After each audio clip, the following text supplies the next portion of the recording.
We all have things that inspire us. So many people watch Marvel movies because they too want to feel like a superhero. I mean, Spider-Man's considered to be one of the most relatable superheroes of all time because he was just a normal dorky guy one day, and the next he had these incredible powers and everybody looked up to him, but no one knew who he was. Because of that, if you walked into someone's room and they had a Spider-Man poster, you would think nothing of it. I mean, I love Into the Spider-Verse. If I saw Miles Morales on your wall, I would think you were super cool. It's totally normal to have a poster of somebody who you like or inspires you in your home. So when you see Spider-Man on someone's wall, you don't think twice. Why would you? But what if it's something different? What if it's something less mainstream? At what point do you shift your perspective from thinking this is normal to this is weird to this is wrong? If you walked into somebody's house, you saw a swastika on the wall, for example, your immediate thought is, this is a bad person, I need to get out of here. But where does true crime fall on that spectrum? I mean, a lot of people listen to true crime. I'm making a true crime video right now. But it's one thing to consume true crime, and maybe another to have Ted Bundy or Richard Ramirez or Jeffrey Dahmer on your wall, right? I mean, I would see that and think that that's weird. And I know what you might be thinking, a lot of people are into dark and macabre things. That doesn't make them bad people, and I totally agree. I mean, there's entire subcultures built around darkness. Goths, for example, celebrate death and are often associated with the consumption of metal music and horror movies. And that's totally fine. I too went through a goth phase. That's not a red flag in and of itself. A lot of people's comfort zone is actually more of a discomfort zone, where they prefer to consume media that puts them just a little bit on edge. But what about when somebody is not consuming that media for that reason? What do you do when someone's watching these true crime cases and instead of thinking to themselves, it's terrible what's happening here, and trying to learn from the victim's experience and treating it as a cautionary tale, what do you do when someone is watching this media and reveling in it, aspiring to it, thinking to themselves, these killers were so methodical, they were so smart, they were so cool, they almost got away with it. I wish I could be someone like that. This is the story of how one woman, like many of us, ended up falling down a true crime rabbit hole during the pandemic, only to come out on the other end of it, obsessed with serial killers and desiring to be one herself.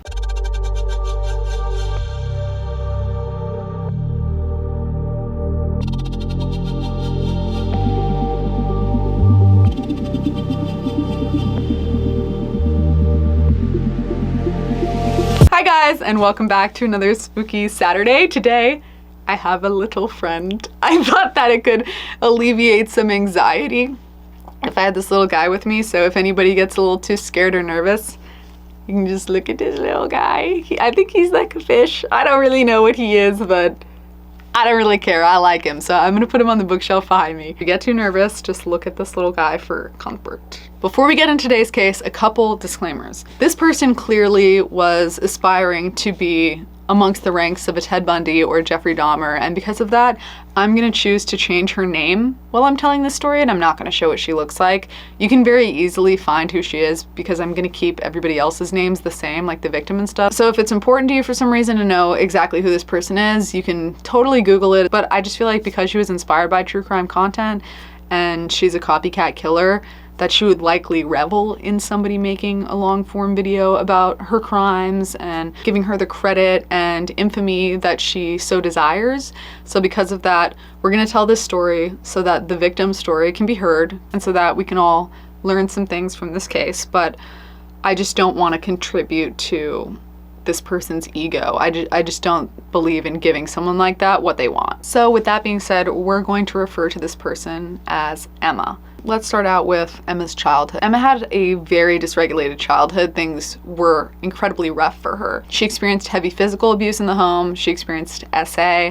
She was bullied really heavily in school as well on top of all of this, so she didn't even get a break from the abuse whenever she would leave her home. And by the time she was 11, she was actually partly deaf and required a hearing aid. So a lot of the bullying that she experienced in school was focused on the fact that she was a goth and focused on the fact that she had to have a hearing aid. So she was a victim of pretty heavy ableism as well. Because of all these factors, by the time she was 13 years old, she began self-harming to cope. There is a common misconception that people who self-harm do so as a cry for attention that it's attention-seeking behavior, when I actually don't think that's true a lot of the time. It may be true in some cases, but there are a lot of people who go very far out of their way to conceal any self-harm that they've committed because there is a lot of shame surrounding it. So I'm not sure if her wounds were discovered or how this happened, but around the same time she would end up getting her first psychiatric assessment, and it's at this time that she was diagnosed with bipolar disorder. For people who have bipolar disorder, medication can be truly life-saving. In fact,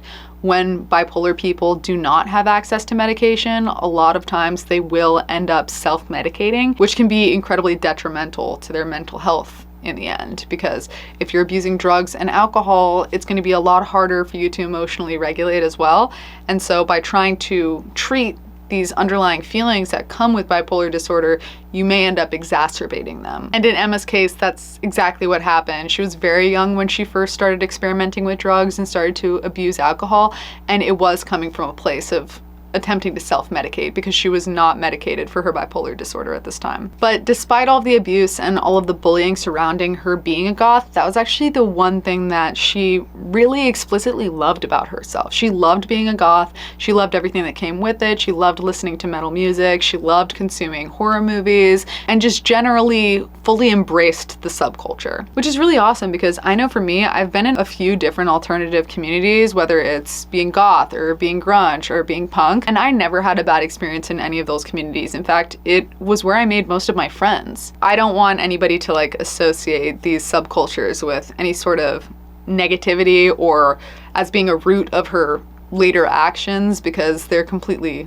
unrelated to one another. And at school, even though she was getting bullied really heavily, she did still have friends, but she had a very small circle. She really only had 2 friends. Her friends would call her Chucky after the horror franchise Chucky, where it's a doll that's anthropomorphized and serial killer's soul is put into the doll and he wreaks havoc and tries to kill people as a doll. It's one of those horror movies that walks the line between being scary and also has some comedic undertones, so it's an incredibly popular franchise, especially with younger people. Her 2 friends at school were Lauren White and Vicky Bader. So I'm gonna start with Lauren because she and Lauren were closer. Vicky was more of like the third wheel in the friend group, you could say. And Emma was definitely the queen bee in this little friend group. She was the most dominant personality. And Laura was the closer friend to Emma because Emma was actually Lauren's first friend. And because of that, I think she adopted this kind of grateful mentality where she felt like if it wasn't for Emma's generosity, she would be alone. When the reality is that like Emma didn't really have other friends either. It should have been more of a mutual feeling of like, at least we have each other.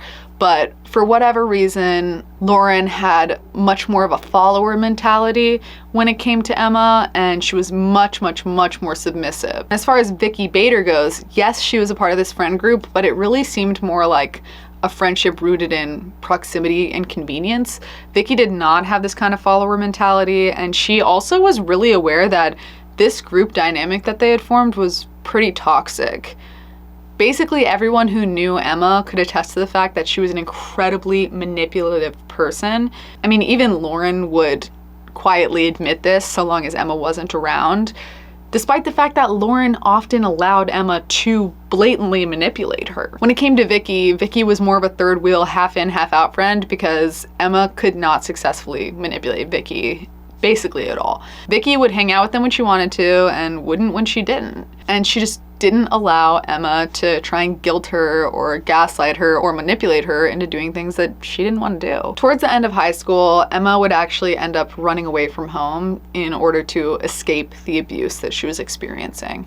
This didn't go particularly well for her, but from her perspective, it was better to have this super unstable lifestyle where she was couch surfing and essentially homeless than it was to be in the home with her parents. And I think that that just speaks to how severe the abuse actually was. In order to try and create some semblance of stability, Emma was a serial dater. She would essentially date guys and then basically move in because she would crash on their couches. But with that level of vulnerability and instability, you become a massive target. So every single one of these relationships would inevitably result in pretty extreme abuse. And then Emma would be forced to break things off with these guys and the cycle would continue. And for those of you who are watching this who haven't experienced any sort of abuse, you might be thinking to yourself, like, why is she doing this? Like, why is she continuing to fall into this pattern of getting in these abusive relationships? And what I think is a really great quote is actually something that Rihanna said to Oprah after the Chris Brown incident. She had said that she grew up in a home where there was an angry man in the house. And when you grow up with an angry man in the house, there will always be an angry man in the house, even when you move out of that house. It's just that their face keeps changing until you find a way to break that pattern. And that's definitely the case with Emma. Because she wasn't having any sort of professional care, her mental health and her substance abuse was getting worse and worse. And of course, as your mental health gets worse, you abuse more substances. As you abuse more substances, your mental health gets worse. And it just creates this horrible inferno of problems. And your life just enters a sort of tailspin where it's just out of control, it's beyond your control, and like you don't know what you can do to stop it. But by the time Emma was 20, she actually finally had a pause in all of that. And that was when she met her boyfriend, Ashley. Allegedly, her relationship with Ashley was actually her first healthy, non-abusive relationship. And so when she was in this relationship, she was happier than she had ever been. She had more stability than she had ever had before. And she was able to finally stop for a moment and just start to repair her mental health a little bit. But it wasn't too long into the relationship when Emma actually ended up becoming pregnant. And for her, this was actually a great thing. It was the wake-up call that she needed. She got sober immediately. She was not going to be one of those moms who's abusing substances while she's pregnant. She starts really actively working on her mental health. She decides she needs to heal herself so that she can be the mom that she knows her child will need her to be. And it's during this time when she's going through this healing process that she actually finds out that she has complex PTSD, which is a really important realization because complex PTSD is different than post-traumatic stress disorder because it is the result of ongoing trauma, a collection of complex traumas overlapping one another, exacerbating each other, rather than there being a singular inciting incident. And because of that, it manifests a little bit differently than post-traumatic stress disorder. I'm diagnosed with complex PTSD, and so I know more than anyone, there is a different diagnostic approach to dealing with complex PTSD than there is with traditional post-traumatic stress. By the time she had her daughter, she was happier than she'd ever been, and once her daughter was born, by all accounts, she was actually a really good mom. People were really impressed by what she was doing, and it seemed that this was the best thing that could have happened to her, honestly. It really caused her to turn her life around. But unfortunately, just a few months after she had given birth to her daughter, Ashley would break up with her. I actually don't know why they broke up. I don't know if it was a situation where he had wanted to break up and then he found out she was pregnant and so he tried to stick it out, or if maybe he found out partway through the pregnancy that this relationship was probably not going to work out and he just wanted to wait until the baby was born. Or maybe it's just because statistically, right after having a baby, that is going to be the most stressful time in your relationship. So it could have been a situation where that wave of stress came and the relationship just couldn't survive it. I really don't know. Because of this, Emma would end up taking their daughter, and she actually was almost homeless once again. Like, her stability was completely destroyed, and she ended up going to a woman's refuge center. And not long after, she actually ended up reconnecting with her friend from high school, Lauren. At this time, Lauren had also become a single mother, so they had a lot of similar things going on. They could be there for each other. They both understood what that felt like, and they decided that they should move in together and they can raise their daughters together. So after they decided to do that, they were awarded council housing, and they did move in together, and the girls actually loved it. They were sort of built-in best friends, almost sisters. They went to the same school, and it seemed like this was actually a really awesome solution to both Lauren and Emma's problems. And this entire time, Emma has still maintained her goth aesthetic. And now that she's got a little bit more stability, she's got some extra funds, she starts investing in more tattoos. She gets a tattoo on her face of a dagger going through her eye. And it seems like she's finally got a little bit more flexibility to start expressing herself again, which is only a good thing. And so even though externally her aesthetic is the same and she hasn't changed, inside she's gone through this massive metamorphosis where she's like fixed a lot of her problems. She's healing, she's sober, things are really looking up. And all of her friends still maintain that at this time, like, she was seriously a really good mom. Now this next part, I don't know if this is something that all of you can relate to or not, but I've had the same friends since high school. Of course, I've added on friends since then, but I'm one of those people who just picks up people as I go, and my friendships are all incredibly long. I almost never have a friendship that's super short. But I will say that sometimes I've known people, maybe we weren't super tight, but we were friendly in high school or college, and when we reconnect, you end up falling back into that same dynamic. Because when you've known somebody since a certain period of time, and then you move through life together, you're there for each other's evolution. Things change, your dynamic changes with time.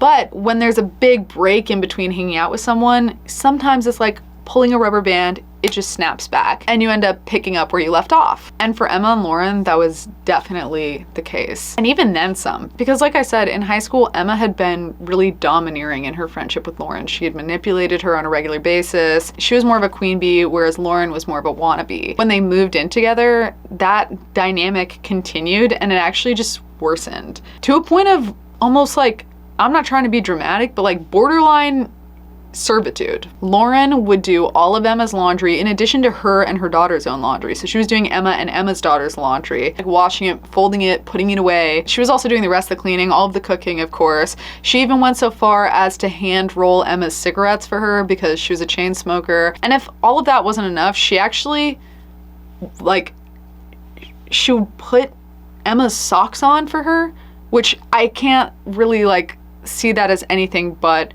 a power play. It'd be one thing if like Emma had back problems and couldn't reach her own feet, or like sometimes when you're super pregnant you can't reach your feet and people need to help you put on your shoes, but like there was nothing preventing Emma from putting on her own shoes. This definitely just seems like some weird power play on her part, and Lauren was willing to do it. Emma really seriously took Lauren's kindness not only for granted but for weakness. She was incredibly controlling, and she also put CCTV cameras in all of the common areas because even when she wasn't home, she still wanted to know exactly what Lauren was doing so that she could maintain control. So on top of Lauren doing literally all of the domestic labor and having to jump through these weird arbitrary hoops that Emma was creating for seemingly no other reason beyond just dominating Lauren at every possible opportunity, she also physically beat Lauren on several different occasions.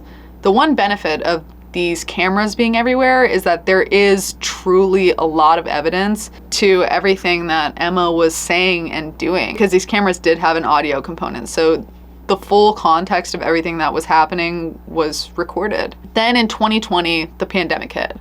They weren't allowed to leave the house, and a lot of people's relationships deteriorated during the pandemic. In fact, I remember seeing some study, I wonder if this is still like the ratio. I don't know if it's changed or what since we've had some distance from it now, but I remember in 2020, 2021, seeing a study that said couples who dated through the pandemic have the equivalent of 4 years to one typical non-pandemic relationship.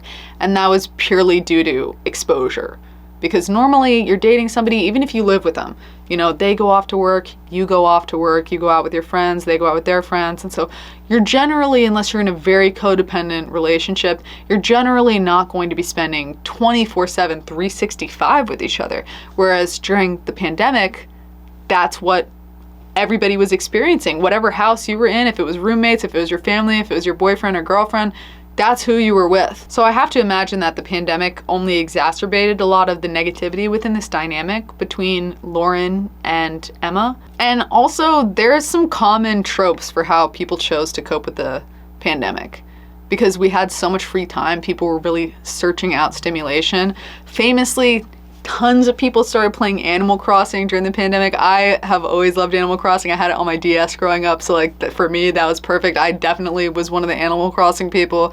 But other people got into true crime for the first time because it's often very long form, and it is super stimulating because there's high stakes, intense things are happening. It really holds your focus. So if you're feeling understimulated, which you would be if you can't leave the house, for a lot of people, that was the most stimulating content they could find. And that was certainly the case for Emma. I mean, before this, she had watched like Making a Murderer, you know, the Netflix documentaries that cover crimes and stuff, but she was never what you would describe as like a true crime girly, I guess. Like, I'll put it this way, like, she wasn't watching like Stephanie Sue every single upload and stuff like that. Like, it was just not something that was super central in her life. She was more of like a slasher films kind of girly, and like would watch like the Chucky franchise, stuff like that. But during the pandemic, she started staying up super late every single night, just consuming hours and hours of true crime content on a loop, just listening to nothing else in between. I don't want to hear celebrity gossip. I don't care what's happening on TikTok. I need to know more about true crime. On top of that, whenever she wasn't watching true crime videos or listening to true crime podcasts, she was reading true crime books, and she was reading them over and over and over again. They were dog-eared. She had annotations in the margins. She was seriously really invested in this. And right here, I want to do a brief aside. I am obviously making true crime content right now. I listen to true crime. Nobody's going to be making true crime content if they don't also consume true crime content. But I think it's really important to note why people are consuming it. I can't speak for you all. I know everybody has their own varying reasons, but for me, I listen to true crime content out of a sort of like preventative anxiety, I guess. I've been victimized in a lot of different areas in my life, and so for me, listening to true crime content, I'm listening to it so that I can learn things to avoid or try and remember like different red flags. And I've learned a seriously invaluable amount of information just from listening to true crime. I've learned like if somebody breaks into your house, don't turn the lights on because you know your house better than they do. You have a better chance of survival. I've learned that a lot of predators will target people who are kind. They might bump into you in the grocery store on purpose to see if you're the type to keep walking, or if you're gonna say, oh, I'm so sorry, and be apologetic even though they bumped into you. There's seriously so many things like that. I could go on for days and days and days that I've learned because I've consumed true crime content. And there is definitely an ethical way to make true crime content as well. I don't want to paint this like true crime is inherently unethical or like takes advantage of people or inspires bad behavior, because I just don't think that's true for the vast majority of people who engage with the true crime community.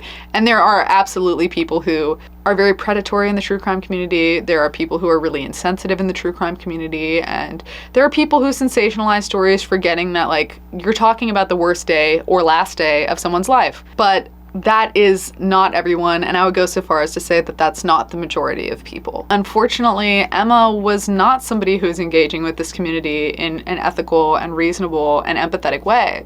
She was somebody who was watching these videos and she was feeling inspired. She was watching it, and for her, it was aspirational content. Instead of thinking to herself, wow, the only reason we know about these murders is because this idiot, this monster, went out and did something terrible and then got caught. This is so sad for the people who are affected by this. Instead of thinking of it in those terms, she was thinking of it as, wow, this person almost got away with it. How smart of them. That's amazing. I wish I could be that violent, which is not the proper way to engage with these subjects. And if you find that you're engaging with this community in that way, stop watching the content now. You're on a slippery slope.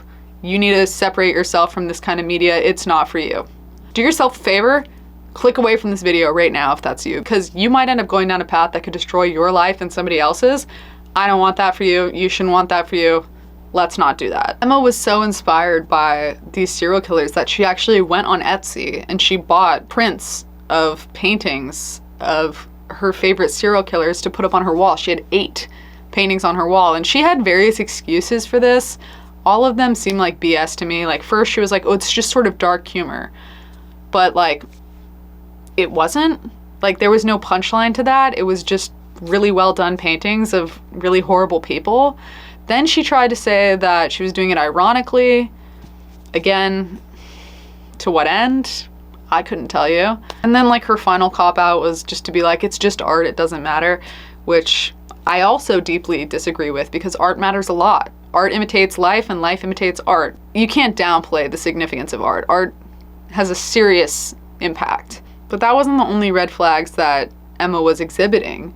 She also had a really expansive weapons collection. She had many blades, she had axes, she even kept one switchblade in her boot pocket at all times so that she could just like whip it out in public. And she also kept a dagger under her bedroom pillow. That one she said was for protection. I'm not saying you can't have any weapons. I'm not saying that at all. I just think when somebody has like a clear-cut infatuation for it, it can be a red flag. There is definitely a line For me, it just becomes like a huge red flag because it's in conjunction with a lot of other problematic behaviors on her part. So I guess you could say this is an instance of it being comorbid. As far as her knives go, she said that she only had the collection of knives because she uses them for pagan rituals. Again, brief aside, there is a sort of satanic panic that can happen with cases whenever somebody is associated with that kind of group, and it's used to fearmonger because it strikes a chord with a lot of people, especially people who are really religious, really devout. It really bothers them, it really scares them. And I just want to like take a moment to say that like people who are like Wiccan and consider themselves to be witches and stuff like that, that's not inherently problematic either. It's not this big scary thing that a lot of people have made it out to be, most notably in the 1960s. There was a lot of anxiety around this, so I just want to make that clear because I don't want that point to be misconstrued. I don't want somebody who's unfamiliar with pagan practices to walk away from this video and think like, oh, pagan people are scary, they're gonna do something messed up.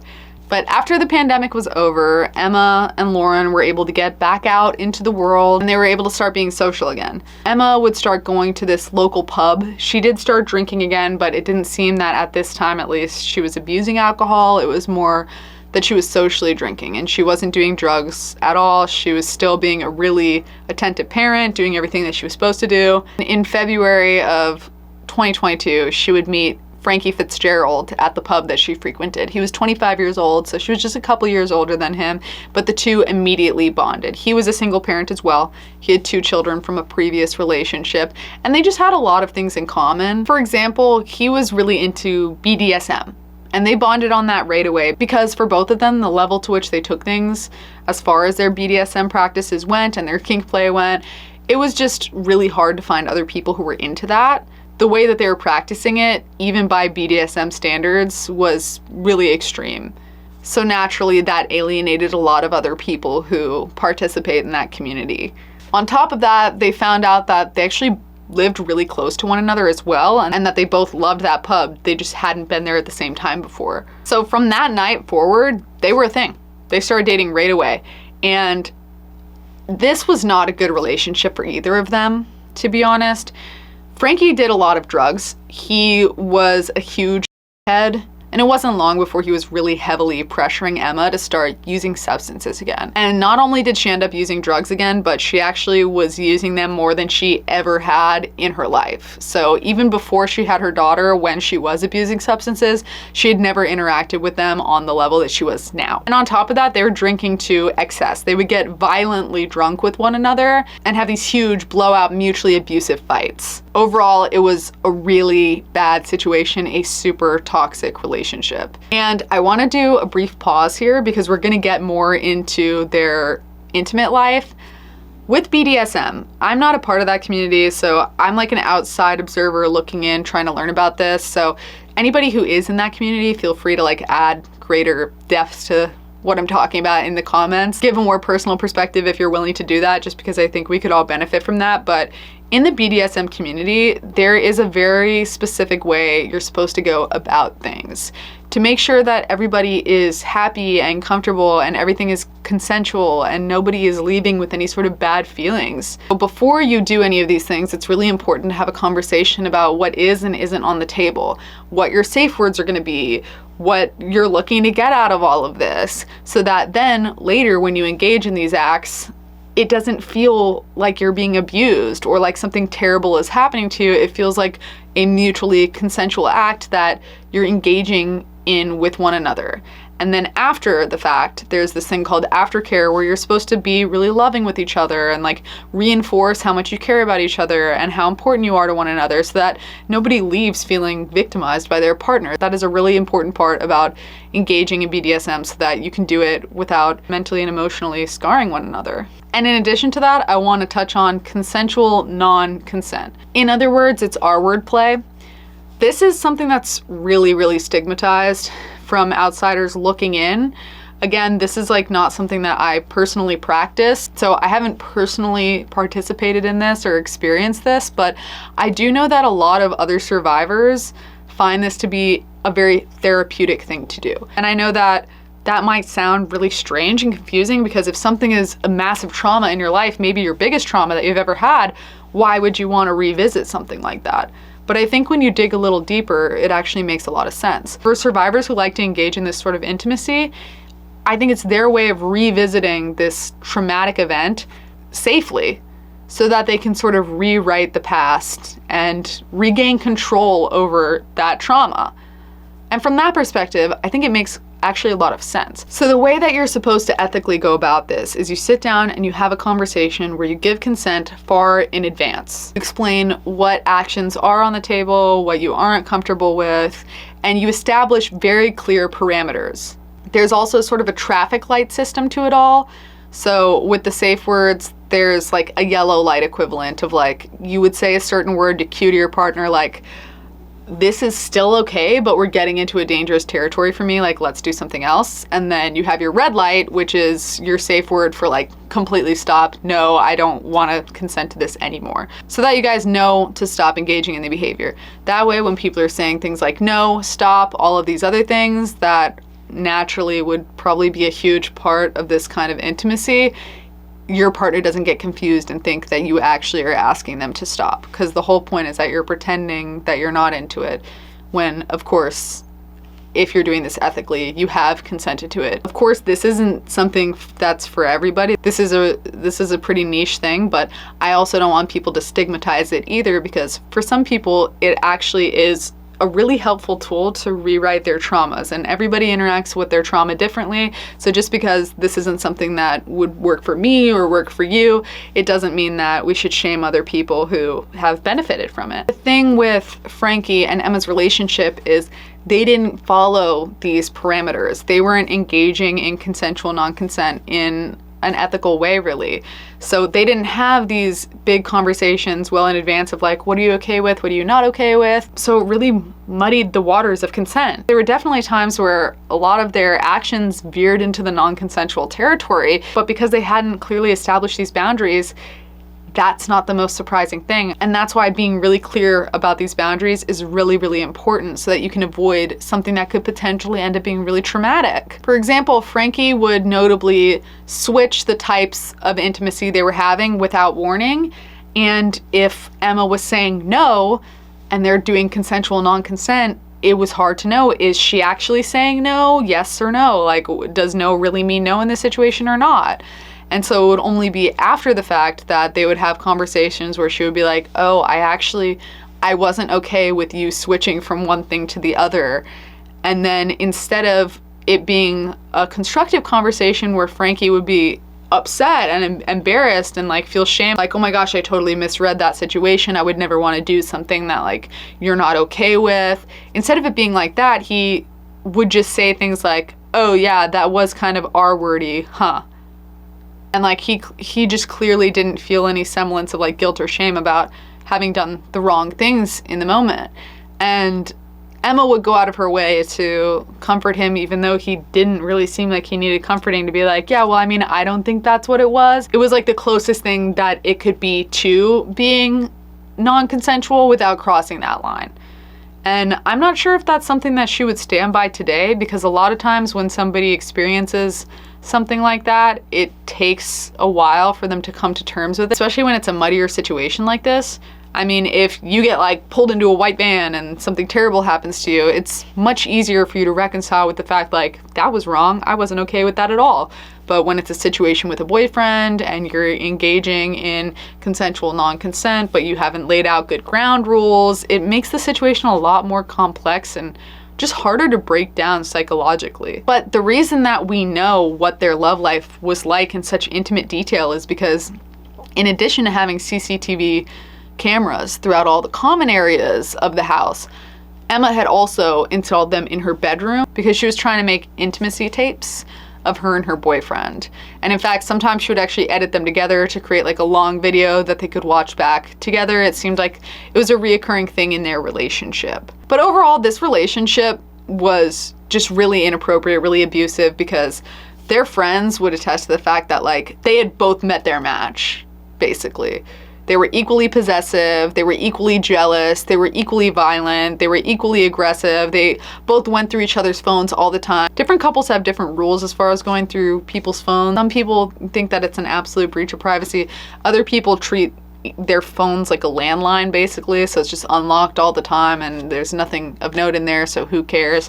So that's really up to you in your own relationship, but the way that they were doing it was definitely not healthy. I mean, they would just steal each other's phones from one another and like manically go through the entire thing looking for evidence. Editing Daisy here, I have no idea how I neglected to remember to include this in the original taping, but during this period of the relationship, it's less than 4 months in, Emma sat down Frankie and her roommate Lauren and told them that she had some really serious and bad news. And this news was that she was suffering from a really aggressive form of cancer, and that because of this, she was going to need a lot of help financially, she was going to need a lot of help with her daughter, and Lauren and Frankie were rightfully devastated when they heard this news. And they actually did follow through on their promises. They did give her a lot of money, they did help her a lot with her daughter, and unsurprisingly, you know, Emma did not have cancer. She had just made it all up because she was taking advantage of them, and she knew how much they cared about her and what they would be willing to do if she was actually suffering from a terminal illness like cancer. So I think this is just a good example of just how low she was willing to go in order to get what she wanted, even when it was things as simple as extra money and like not having to try as hard to be a good mom.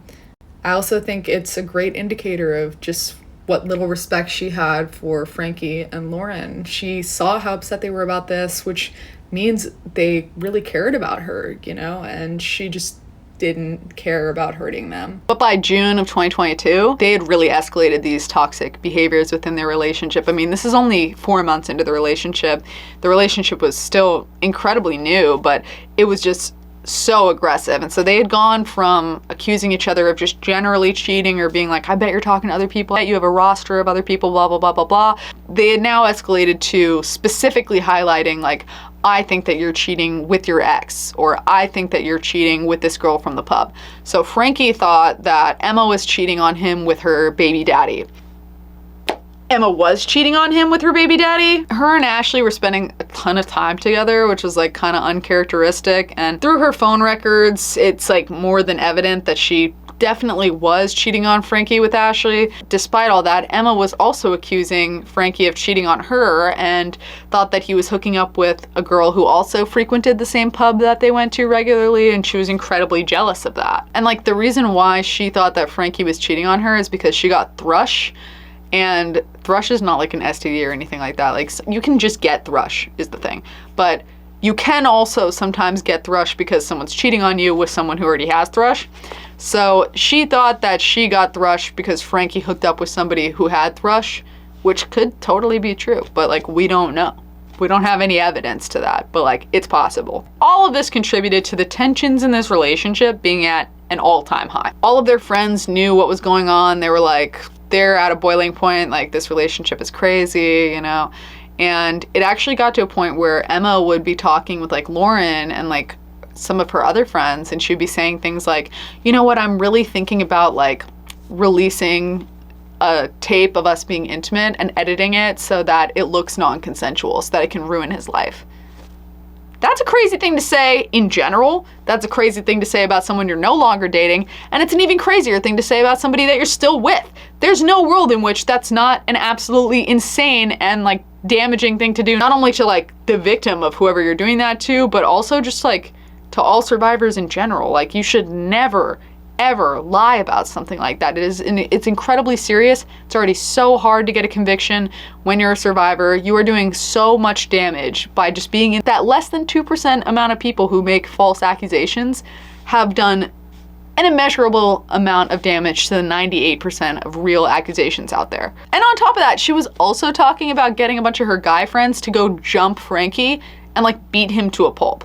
Like the violence between the two of them was just absolutely off the charts.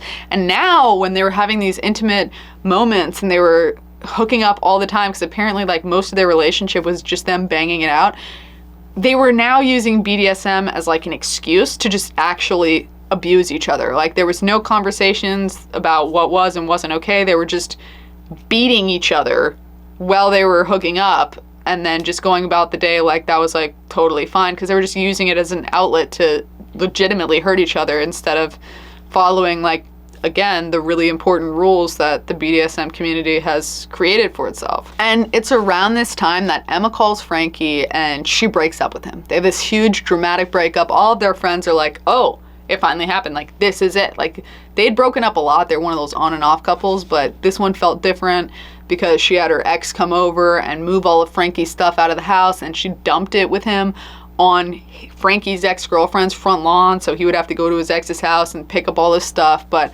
just like 2 days later, to everyone's surprise, they actually ended up making up and he moved all of his things back into her house. But not long after, on July 14th, Frankie goes through Emma's phone. He sees her sexting her ex-boyfriend, her baby daddy, who he had already suspected she was hooking up with, and now he has confirmation that she was. He naturally blows a gasket. He threatens to hit her, but he doesn't. He just punches the wall a bunch of times and then ends up leaving. He breaks up with her, of course. And then on July 16th, they actually decide to talk it out. He comes over to the house and they drink a bunch together. They do a bunch of drugs, and things are just the way that they've always been. Like, they're clearly not moving in a positive direction at all. They're just sitting there, super cross-faded, going through each other's phones, looking for more evidence, and the vibes are just atrocious. Like, this is clearly not a productive situation. And on this particular night, Emma's daughter is actually over at Ashley's house, so I think that allowed things to get a little bit more out of control than normal. So like, she's drinking more than she normally would. They're doing lines and lines of Pepsi. They get into this huge argument and Frankie starts begging Emma for money so that he can gamble. She decides to give him the gambling money, surprisingly, and then it just ends up getting to a point where he's so cross that he needs to go to sleep, so he just goes into the bedroom, lies down, and passes out. But Emma is still awake.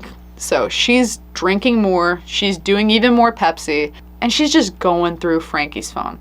She's just looking for anything that she can find. Because honestly, she kind of hates this guy. Like, they're dating, but it seems like they hate each other. So she's just looking for something to freak out at, basically. She knows there's gotta be something in there. There's no way he hasn't been cheating on her. So she's just looking for her smoking gun, in essence.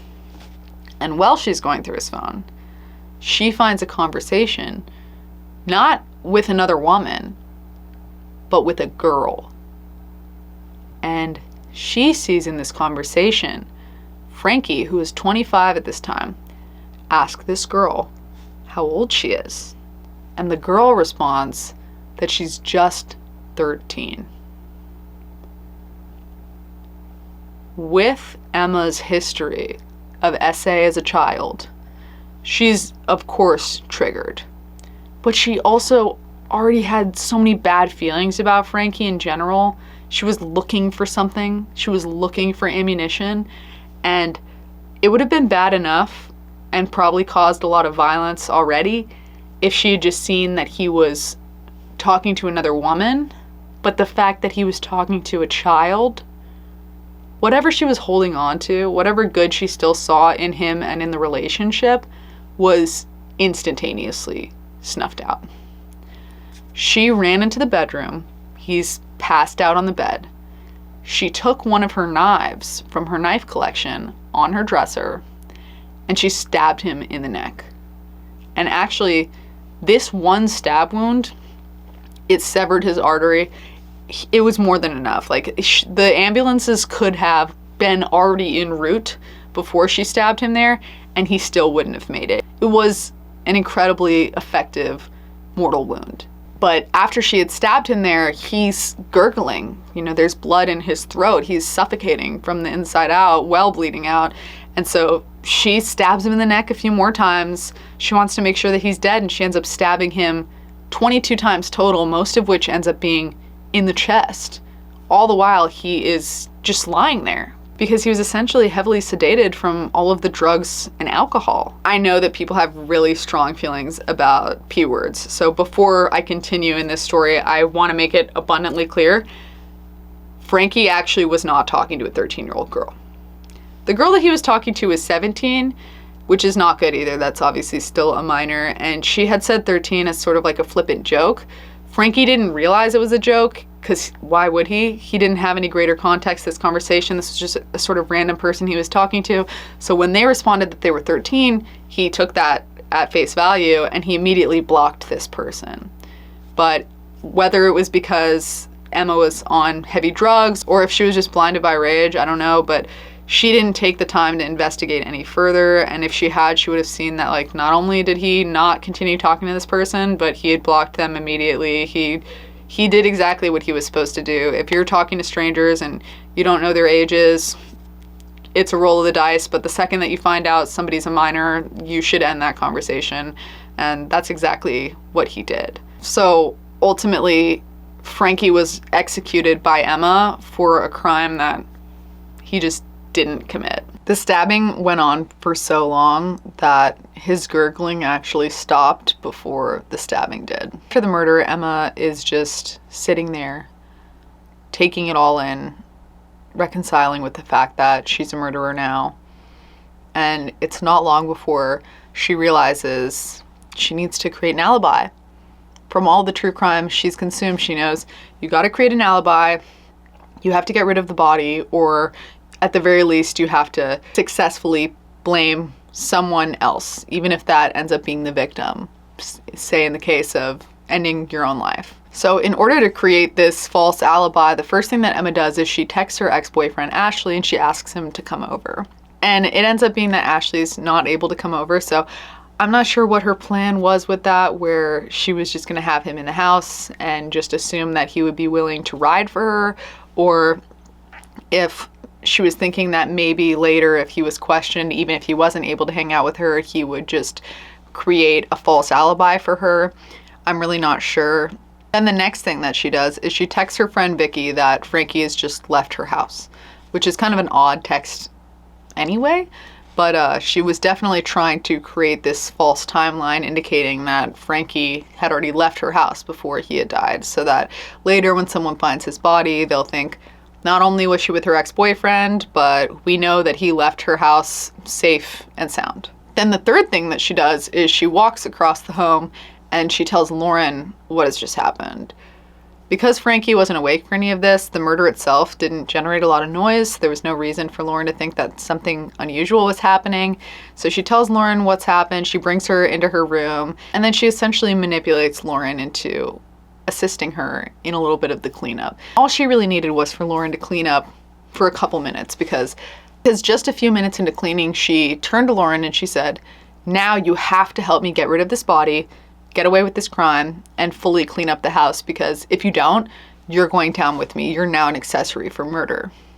Lauren is scared. I mean, just walking in and seeing Frankie's body, she was already scared. She's been scared of Emma, actually, basically their entire friendship, and now she's seen that Emma has killed somebody, let alone the fact that it's somebody who she allegedly loved. Lauren is thinking to herself, like, I just need to do everything that Emma says because she might kill me too. So she goes along with it. They talk briefly about like what they're gonna do with the body. Emma is like, well, he was depressed, he was suicidal, so he probably would have wanted this anyway. She's laughing, she's smiling, she's joking. Like, she's not taking this serious at all.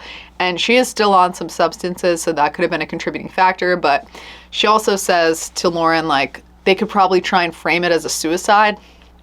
Lauren, like, essentially throws this idea out pretty quickly, because how are you gonna make it look like a suicide when he's got his throat slit and like 22 stab wounds over his body? Like, that's simply not how people take their own lives. It's just, no one's gonna buy that. So the next thing that they discuss is potentially burying him in the garden. And it seems like that was the plan that they were gonna move forward with. But first things first, they need to start cleaning up the apartment. So they take the knife into the bathroom and they clean off the murder weapon.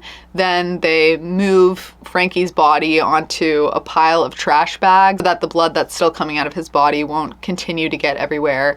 And then they start cleaning with bleach. And while they're cleaning, Emma comes up with the bright idea that they should also call Vicky, get her involved in this. Vicky is their third friend from high school who she still has a bit of a friendship with. She's the one that she texted saying Frankie had just left her house.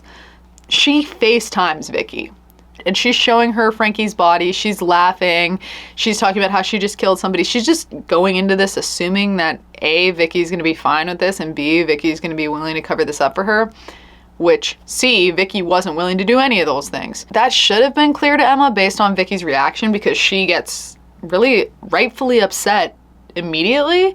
She starts yelling at her, being like, I can't believe you've done something like this. You can't do something like this. I'm not going to help you with this. And every sign points to the fact that like Vicky is clearly going to snitch, but Emma's just got no cares in the world. She just does not seem to be that worried about it, honestly. So when Vicky hangs up the FaceTime, she calls the police and tells them what has just happened. And it's the early hours in the morning, so after a couple hours, the police get to the apartment, and it's now very early in the morning, but like the sun's up. They knock on Emma's door, and Emma answers the door wearing one of those fancy like house robes, like where it's got like feathers on it. She's wearing like a pink fuzzy house robe, and she's smoking a cigarette. She's not at all alarmed or worried about the cops being there. She has like basically no reaction. The second that she opens the door, like a heavy smell of bleach and other cleaning supplies pouring out of the house. So like the police immediately know like this is incredibly suspicious, which allows them to enter the home. And again, Emma's not worried about that at all. She's basically like, yeah, come on in. With that in mind, you would assume that like at the very least she's confident that she's not going to get caught, because she's had about 6 hours to work on this, and she wouldn't be so nonchalant if she hadn't made significant progress. But you would be wrong. She had not made significant progress at all. While they had cleaned up a decent amount of this crime scene, Frankie's body was still in her bedroom, lying on trash bags, and although the knife was clean now, it was just sitting in the sink, and it was away from the rest of her knife collection, which singles it out right away. The police ask to go in her bedroom, and she's like, sure, and she brings them into her room, and there's just Frankie's dead body there. So the police are obviously like, care to explain the corpse on your floor of your boyfriend? And Emma just explains to them that it was a situation of self-defense, that she had found out that he was texting a 13-year-old. She had confronted him about it. He became violently angry, and he pinned her up against a wall and was suffocating her. And in fact, he was suffocating her for so long that she had lost vision, and she knew she was moments away from death. And so because she was blind and pinned up against the wall, she was just grabbing for anything, and her knives are over there. So she grabbed one and went to hit him with it, not realizing it was the blade side forward, and ended up stabbing him in the throat, killing him. The police are not buying this because, first of all, if you had killed somebody in self-defense, even if you were worried about calling the police, you know, you at the very least wouldn't be nonchalant about their entry. You'd be worried, oh my God, they're gonna think that I just like killed somebody. But secondly, just nothing lined up. I mean, if she had killed him in self-defense, then there would have been defensive wounds on her body from him attacking her, which there weren't. And beyond that, I mean, he had way more wounds than that. So the police were like, okay, yeah, maybe you stabbed him in the throat, you killed him, you didn't realize I was gonna kill him, but care to explain the 22 stab wounds then? Emma's response was basically that when she'd stabbed him in the neck, he was gurgling, and so she was actually trying to have mercy by stabbing him that many times, because she just wanted to kill him as quickly as possible so that he wouldn't be suffering. But all evidence points to the fact that like there is no way that this story is true. Everything about the way the crime scene was laid out and the way that his body looked and the way that her body looked indicates that he would have had to be lying down, first of all, and because there's no defensive wounds on her body from Frankie, he would have had to have been likely asleep or sedated somehow because he didn't fight back to somebody stabbing him. So it's directly evident that nothing she is saying could possibly be true. It's at this point that both Emma and Lauren are arrested because, I mean, as of right now, the police don't know what level of involvement Lauren has. She's in the home. She's clearly assisted to some extent. So they don't know, was she in on this? Was this a premeditated murder? Did they both kill him? What's going on? So they bring them in for questioning. And at this point, Lauren sells out Emma like right away. Like she snitches right away.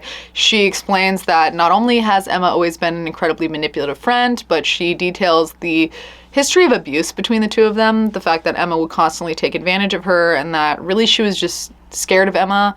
She described Emma as like a routinely violent and controlling person, and that the way that Emma was in her relationship, this is not surprising at all. Like, this is just the kind of person that Emma was. And that the only reason she helped clean up is just because she was doing so under duress. Like, she was truly worried about what Emma would do to her if she chose in that moment of all moments to stand up to her. But despite all of this, Lauren did end up getting some charges. So she was obviously charged as an accessory, but she also was reluctant to give police access to her phone. She did not want to give them her passcode to get into her phone.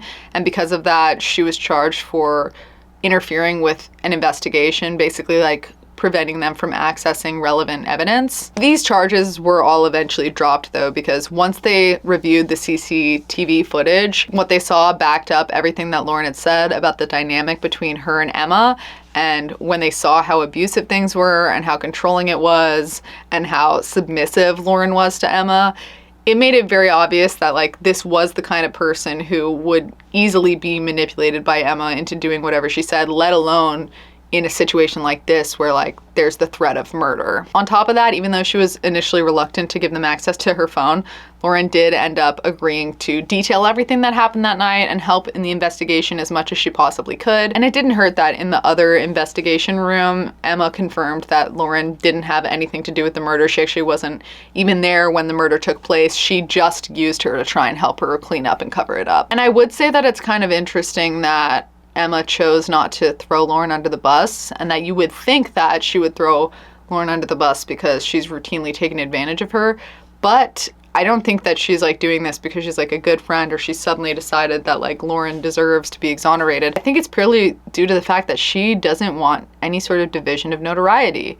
She's always looked up to killers in true crime stories, and she wanted that infamy. And she didn't want it to be the Emma and Lauren story. She wanted it to be the Emma story. And by telling the police that Lauren wasn't involved, that was just her way of making sure that no one got credit for this crime beyond herself. So I think it's still ultimately coming from a selfish place. I don't think this is a situation where, oh, at the very least, she did that for Lauren out of some sort of love or affection for Lauren because Lauren's been a great friend to her all these years. I don't think it has anything to do with that at all. I think this is absolutely rooted in the same selfish, controlling behavior that she's exhibited up until this point. Then 7 months later, the case goes to trial. And at this point, Emma is still trying to plead self-defense. So as a part of that, her defense team shows footage from her bedroom of what appears to be Frankie assaulting her, routinely R-wording her. Experts then review the footage and find that it's been heavily doctored. And when they get the undoctored footage, the original footage, it adds clear context that this was consensual non-consent. And even though they didn't have good boundaries and even though they weren't following all of the rules, there was some semblance of consent here, and it added an important context. And so like the takeaway is still like, was this a healthy love life? No. Were they doing things properly to avoid this situation being traumatic and mentally and emotionally damaging? No. But was it just straight up R-word in the traditional sense? Also no. It's much more of a gray area than what Emma was trying to paint it out to be. And this isn't to say that Frankie is a good person and not an R-worder. I can't attest to that at all. But the fact remains that the footage that she had showed was not what she claimed it to be, and the context that she gave it was not the actual context of the actual situation. And so she was caught literally in 4K misrepresenting facts. And if he was doing what she was claiming that he was doing on camera, then she wouldn't have had to do that. She wouldn't have had to edit it to frame it in a specific way. It would have just been what it was. Beyond that, Emma and Lauren also did take the stand during trial, and they testified to the fact that Emma was laughing and giggling and smiling and seemingly having a great time after the murder. She seemed happy about it. She seemed proud of it. She was making statements that indicated that he was in fact asleep, because when she was describing it to them, she said things to the effect of, he was just lying there, I jumped on him, things of that nature, which directly go against what she was claiming to have happened to the police. Because of this, unsurprisingly, the judge throws out her self-defense claim, and she is sentenced to life in prison with a minimum of 23 years, which means that she will not be eligible for release until she's about 50 years old. And even then, she may not be granted it. And as of right now, we don't have any further updates on her. I think this case is interesting because it is sort of the embodiment of a very real fear that people have. When there's somebody who watches a lot of horror movies or listens to a lot of crime content, like true crime, there's always people who don't understand why you would be doing something like that and think that that means that you like the negativity. And that's not true.